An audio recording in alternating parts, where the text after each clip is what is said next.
Mensagem dia 27/11/1995. Amor ao Criador. Sempre que a justiça divina fizer o que deve ser feito, é justo pelo dano que o inimigo vai cometendo. O amor só é verdadeiro quando a fé aumenta no coração da pessoa, pelo seu Criador. Respeita seu Deus, ama com todo o seu modo de entender e segue o caminho sem olhar para trás.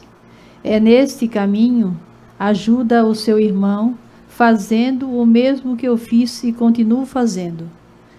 Mas o inimigo se meteu no meio e muda todos os planos deixados por mim. Então, de repente, começa a aparecer fenômenos estranhos, muitos que até assustam. Bento, meu filho querido, o que está para acontecer não é vingança minha, e sim obra do Satanás. É preciso que todos os meus filhos fiquem alerta. Não se apavorem com o que irá acontecer. Estejam em oração como vocês vêm fazendo. Mantenham-se dentro da minha chama de amor, do meu sagrado coração. Ele sempre está perto para um filho ou uma filha que me pede proteção. É preciso que tenham muita fé e perseverança. Cada minuto que passa, mais próximo estará o que vai acontecer. As pessoas que não ligam para esses avisos e nem acreditam nestas mensagens são as que mais sofrerão, por tratar-se de gente incrédula, que só acredita depois que vê. O inimigo vomitou o que tinha dentro de si e se espalhou pelo mar. Nas praias, muitas pessoas não vão poder suportar o mau cheiro. Os rios que cortam a cidade também vão sofrer a mesma consequência. Os navios ficarão bem longe dos portos. É a justiça divina que cedeu espaço para se cumprir com aqueles que se corromperam contra os planos de Deus. Vejam que não sou eu que quero acabar com o que criei com tanto amor, e sim o meu inimigo. Os meus planos eram bem diferentes. Limpar o que o homem fez contra a natureza. Mas isso só vai acontecer depois que Satanás estiver preso novamente. Antes disso, ele continuará vomitando a podridão que está dentro dele. Quem vê quase não acredita que isso é obra dele, mas é. Meus filhos, o mundo pecou, quer dizer a humanidade. Não olharam o que estavam fazendo.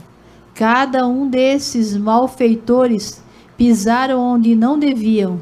Era preciso que isso acontecesse, porque já estava escrito. Mas eu falei, o escândalo vai ter que vir, mas antes não tivesse nascido. O que já é meu, vejo que não está se misturando com esta gente mal vestida, ou mesmo pelada. A vergonha só está nos que os anjos já assinalaram, para não sofrerem juntos com os corrompidos. A lei agora é formada desta maneira: separar os que são meus e não deixarem envolver-se com as coisas da terra, porque ela já está toda contaminada com o veneno que o diabo espalhou. Por isso, os louvores desses meus filhos eu continuo ouvindo, para que ninguém se machuque. Obrigado, filho do meu coração. Permaneça sempre como és. Fique com a minha paz. Jesus. Nessa mensagem, então, Jesus traz como título Amor ao Criador. Lá, mais para o fim da mensagem, o escândalo vai ter que vir. Ai daqueles que escandalizar antes não tivesse nascido, né? E aí a gente se pergunta, mas como viver nesse mundo, né? Sem estar no meio dessa gente escandalosa, sem escandalizar, sem fazer os erros que todo mundo faz. Jesus, em uma outra mensagem, fala, pelos pequenos erros eu já nem estou olhando mais, né? Aos pecados mais graves. Então, Jesus pede para a gente se afastar das coisas do mundo. E se a gente começar a questionar que não dá, a nossa mente aceita aquilo que eu fico pensando e aquilo que eu fico desejando, né? Se eu começar a dizer que dá, eu consigo fazer. Como? Citar um exemplo aqui, né? A gente cita exemplo da família porque tem mais conhecimento que vivemos, né? O que a gente vai falar. Como que Jesus pede para um músico, né? No auge da sua carreira, estava começando a estourar naquela época, não é como hoje, né? Era menos, mas estava estourando. Para largar tudo e pregar o Evangelho. Um jovem bonito, né? Cheio de esperança, cheio de vontade de vencer na vida. E ele obedece a Deus. Foi fácil? Claro que não foi fácil. Nada nesse mundo é fácil, né? Encontrou barreiras de todos os lados. Quando já estava um pouco com a vida encaminhada, Jesus pede para vir para a praia com sua família. Foi fácil? Claro que não foi fácil. De 90, quando viemos para cá, né, em Taquaras, até 94, quando começaram as mensagens, nós também vivíamos igual a todos. Na praia, de bermuda, sem camisa, pegando sol, tocando violão na praia, bebendo, fumando, participando de todo tipo de brincadeira. E aí vem as mensagens, né? E Jesus foi cobrando aos pouquinhos, faça assim, te afasta daqui, te afasta dali. Não foi fácil para a gente cumprir aquilo que Deus vinha pedindo. Também sofremos escárnios, né? As amizades. Agora vocês querem dar uma de bom, vocês participavam também. Vocês também estavam aqui. E com certeza o João Batista ouviu, o Alex ouviu, as minhas irmãs ouviram, porque eu ouvi muito disso, né? Agora estás querendo ser melhor que os outros, mas tu estava aqui. Mas quando a gente deseja ter amor pelo Criador, quando deseja fazer aquilo que Ele nos pede, Ele vai nos dando, Ele vai concedendo a graça. Eu já falei para vocês uma vez aqui, ou várias vezes, não sei, né? Eu gostava muito de contar piada. E piada, muitas vezes, suja, assim, né? Piadas que não... Hoje, eu tenho vergonha de saber que lá no passado eu contei. E eu pedi muito para Deus para que apagasse da minha mente. Apagou? Não. Se eu quiser contar, eu sei todas elas ainda, né? Tá tudo aqui na minha memória. Mas eu não conto mais. Deus me tirou esse gosto, né? Que antes para mim era gosto. Para mim era fazer as pessoas rirem, era a minha vontade, né? Então brinca com essas bobiças assim. Estava agradando a quem? Ao inimigo de Deus e não a Deus. Então ele é enganador, né? A gente acha às vezes está fazendo algo correto e está totalmente errado. Então muitas pessoas dizem, né, que não tinha o conhecimento antes, vamos dizer assim, né? Quem vive amigado. Mas não tem como. Eu vou deixar minha esposa ou eu vou deixar meu esposo, que na verdade não é esposo, não é esposa, é amigo e amiga, né?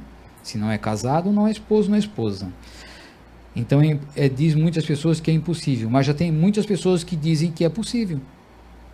Tipo essa dona Josefa Clemilda que está me contando a história dela aqui agora, né? Lá em 2006, parece, conheceu a palavra viva de Deus e vivia amigada. E lendo, quando foi na livraria comprar um livro, apresentaram para ela o livro A Palavra Viva de Deus, numa livraria, e antes dela botar a mão no livro, ela não entendi direito, não sei se ela ouviu ou se ela teve um sentimento muito forte. Essa pessoa que está no livro, que escreveu o livro, é um enviado meu, é o profeta dos últimos tempos. Ela pegou o livro, começou a ler, junto com o parceiro dela, entenderam, né, que estavam vivendo em pecado, fizeram um propósito de viver amigavelmente dentro da própria casa, mas sem tocar mais um no outro, nem na mão pegava mais um no outro, viviam como irmãos. Por 12 anos viveram assim, depois ele faleceu. Então como que não é possível? Claro que é possível. Quando a gente quer, tudo é possível, né? Deus nos ajuda. Agora, viver para Deus e viver para o mundo, daí é impossível, né? Agradar a Deus e agradar as coisas do mundo, não tem como.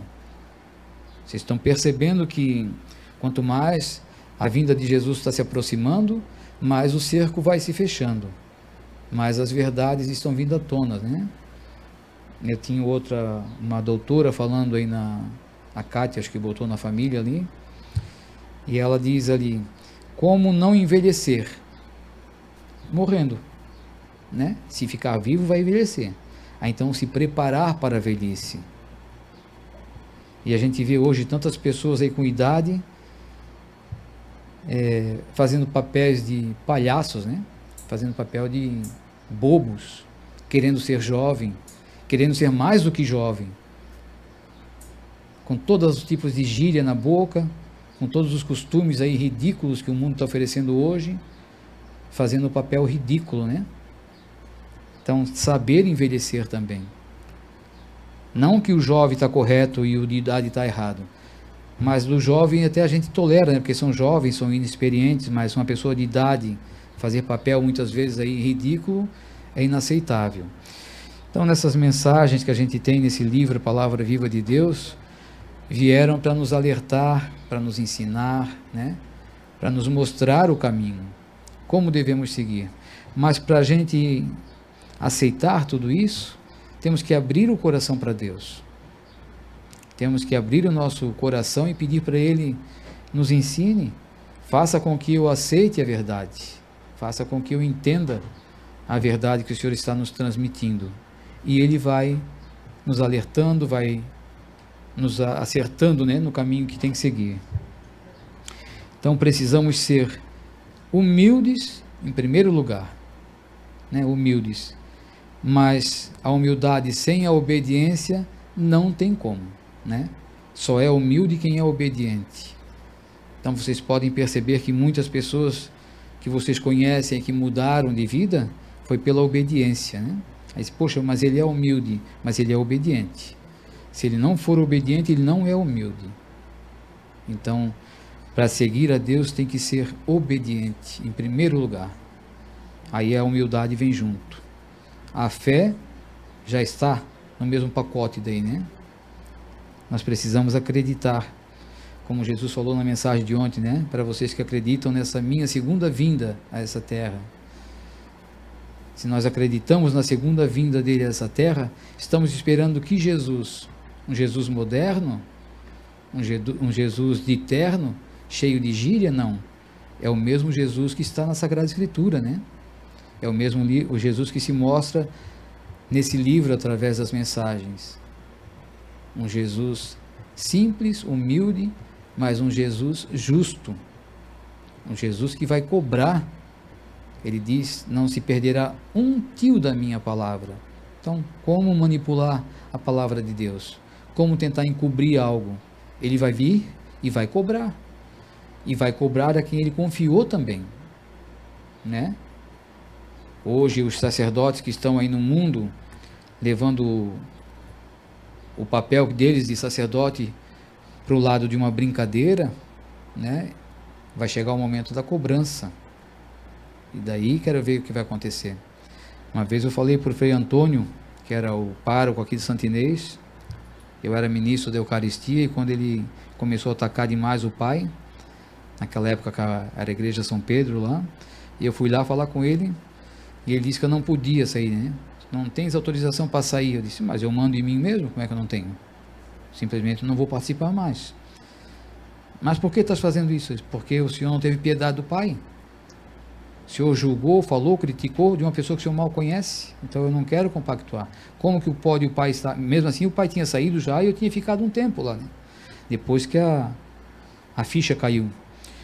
Como é que eu posso estar participando de um ambiente que a pessoa fala mal do meu próprio pai, né? Então não tem como. E aí eu disse para ele, aí ele foi falando, e eu falei das mensagens, e falei muita coisa para ele, nada ele acreditava. Por fim ele falou que nem Nossa Senhora de Fátima ele acreditava.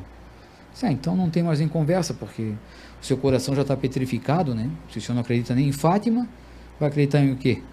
Mas é assim, Frei Antônio, o senhor sabe que um sacerdote, se ele for para o céu, seus fiéis também vão junto, mas se ele for para o inferno, os fiéis vão tudo junto para o inferno. E daí? Então tu está dizendo que eu estou no inferno? Eu disse, não estou falando. Mas se a carapuça servir, use-a, né? Eu falei para ele assim, né? Bem grosso. E ele disse, tá bom, eu não quero discutir contigo não. Então segue o teu caminho e deixa eu seguir o meu. Tá bom? Então fique à vontade. Eu vou seguir o meu. E me afastei lá da igreja São Pedro, né? Naquela época. Em 97, eu acho. 96, não sei. Mas a verdade é essa, né? Os sacerdotes hoje, As pessoas podem dizer assim, né? Ou até o sacerdote, como a gente às vezes comenta aqui no santuário, com o padre, né? Não com o padre já, com um padre que está por aqui, a gente faz os comentários, que o sacerdote tem peso a palavra dele. Quando ele faz algum comentário, quando ele fala, dá o sermão, quando ele dá um conselho, as pessoas confiam no padre. Então ele tem que ter ciência do que está falando e está fazendo, né? Por isso que esse ditado, se ele for para o céu, os fiéis vão atrás, porque confiaram nele. Mas se ele for para o inferno, os fiéis vão junto porque confiaram nele. Então, uma responsabilidade muito grande, um sacerdote, né? E a gente vê hoje nos sacerdotes, não todos, né? Não estou generalizando, tem muito sacerdote bom, a gente vê muitos bons ainda. Mas esses sacerdotes que a gente vê que estão atuando de uma forma totalmente incoerente, dá pena até de a gente ver, né? Porque hoje a gente já tem também um pouquinho de conhecimento da verdade. Já fiz confissão, eu me confessei, no caso, com um sacerdote, e o conselho dele foi totalmente contrário, né? Se eu não tivesse ciência do que é ser um cristão hoje, e fosse seguir o conselho dele, meu Deus do céu. Então, para quantas pessoas ele fez igual fez comigo? É triste a gente saber disso, né? Então, para seguir a Deus, nós precisamos ser obedientes a Ele, fiéis para Ele, e aí nós vamos caminhar correto.